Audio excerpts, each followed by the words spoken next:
নমস্কার সকল দর্শক বন্ধু, আশা করি আপনারা ভালো আছেন। ভালো থাকুন, সুস্থ থাকুন, ঈশ্বরের কাছে প্রার্থনা করে আজ একটি নতুন ভিডিও নিয়ে হাজির হয়ে গেছি। আজকের ভিডিওর আলোচনার বিষয়, আমরা প্রত্যেকে সুখ, শান্তি, আনন্দ কামনা করি। কিন্তু সবকিছু কি অর্থ দিয়ে ক্রয় করা যায়? দেখুন, অর্থের বিনিময়ে আর যাই কিছু পাওয়া গেলেও শান্তিটা পাওয়া যায় না। সুখ হয়তো পেয়ে যাবেন, কিন্তু শান্তিটা পাবেন না। তাই শান্তি অর্জনের জন্য কিছু বৈদিক ক্রিয়া রয়েছে। আমাদের মানুষদের যেরকম বাহ্যিক জীবনকে নিয়ন্ত্রণ করে সংবিধানের কিছু নিয়ম কানুন আইন, যে 40-এর উপরে গাড়ি চালানো যাবে না, বিবাহিত স্ত্রীর গায়ে হাত তোলা যাবে না। তো কিছু সাংবিধানিক নিয়ম যেরকম আমাদের জীবনকে সুসজ্জিত করে এবং নিয়ম শৃঙ্খলভাবে চলতে সাহায্য করে, ঠিক সেরকম বৈদিক শাস্ত্র কিন্তু পারে আমাদের জীবনে সুখ, শান্তি, আনন্দ দিতে।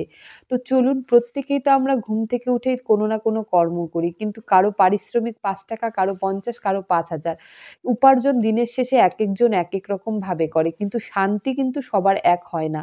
তো শান্তি পাওয়ার জন্য বৈদিক শাস্ত্র মতে এমন কিছু কাজ রয়েছে যেগুলো আমরা মেনে চললে কিন্তু আমাদের সার্বিক মঙ্গল হবে। তো তার জন্য সম্পূর্ণ ভিডিওটি ধৈর্য সহকারে দেখতে হবে। যদি আপনি যদি সত্যি সুখ শান্তি চান, তাহলে আপনি সারাদিনের শেষে যে বিছানায় গিয়ে ঘুমাচ্ছেন সেই বিছানাটার দিকে আপনাকে যত্ন বা খেয়াল রাখতে হবে। শুধু ভাগ্য বা কর্ম বা নিজের উপার্জনের দিকে খেয়াল রাখলে হবে না।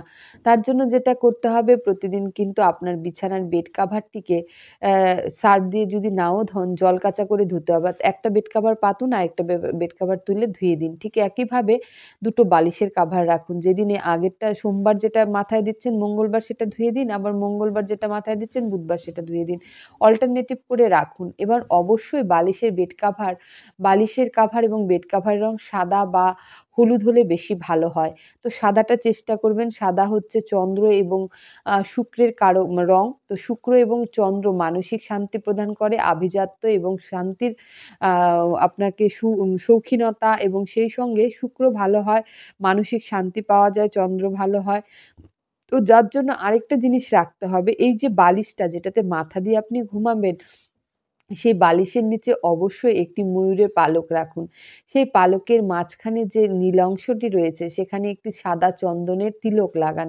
লাগিয়ে আপনি ঘুমান। দেখবেন যে সারাদিনের যে ক্লান্তি, দুঃখ, কষ্ট, যন্ত্রণা সবকিছু দূর হয়ে যাবে এবং আপনার নিদ্রাটা হবে শান্তির নিদ্রা। আর যখন রাতের ঘুমটা ভালো হয়, অটোমেটিক কিন্তু শরীর স্বাস্থ্যের একটা উন্নতি ঘটে, মানসিক একটা শান্তি পাওয়া যায় এবং চনমনা ভাব একটা হয়। এবং শাস্ত্রের ব্যাখ্যা এখানে, ময়ূর পালক নিয়ে ঘুমালে জীবনে চলার পথে কোনো বাধা বিপত্তি আপনাকে আটকাতে পারবে না।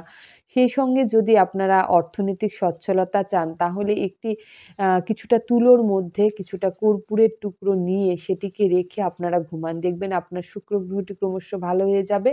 জীবনে স্বাচ্ছন্দ্য ও অর্থনৈতিক সচ্ছলতা আপনি ফিরে পাবেন। এবার যদি ভাবছেন যে আপনার অর্থনৈতিক কষ্ট চলছে, আপনি কোনোভাবে এর থেকে বেরিয়ে আসতে পারছেন না, তবে তার সঙ্গে একটি ৳১ কয়েন নিয়ে আপনি রাতে ঘুমান। সকালবেলা স্নান সেরে সেই ৳১ কয়েনটি কোনো দরিদ্র ব্যক্তিকে বা কোনো মন্দিরে আপনি দান করে দিয়ে চলে আসুন। দেখবেন ক্রমশ এইভাবে আপনি ২৮ দিন টানা করুন। ২৮ দিন, অথবা একটা শুক্লপক্ষের পূর্ণিমা থেকে পরের শুক্লপক্ষের পূর্ণিমা অবধি কাজটি করুন। অথবা অমাবস্যার প্রতিপদ থেকে, অমাবস্যা শেষ হওয়ার পরে শুক্লপক্ষের প্রতিপদ থেকে পরের শুক্লপক্ষের প্রতিপদ অবধি করুন। টানা ১ মাস করুন, দেখবেন আপনার কিন্তু সৌভাগ্য বৃদ্ধি পাবে।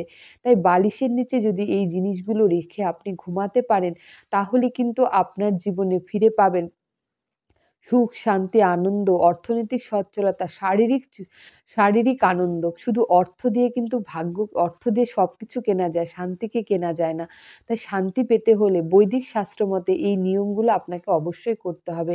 আজকের জন্য ভিডিও এখানে শেষ করছি। পরবর্তী ভিডিওতে আবার দেখা হবে। ততক্ষণের জন্য নমস্কার।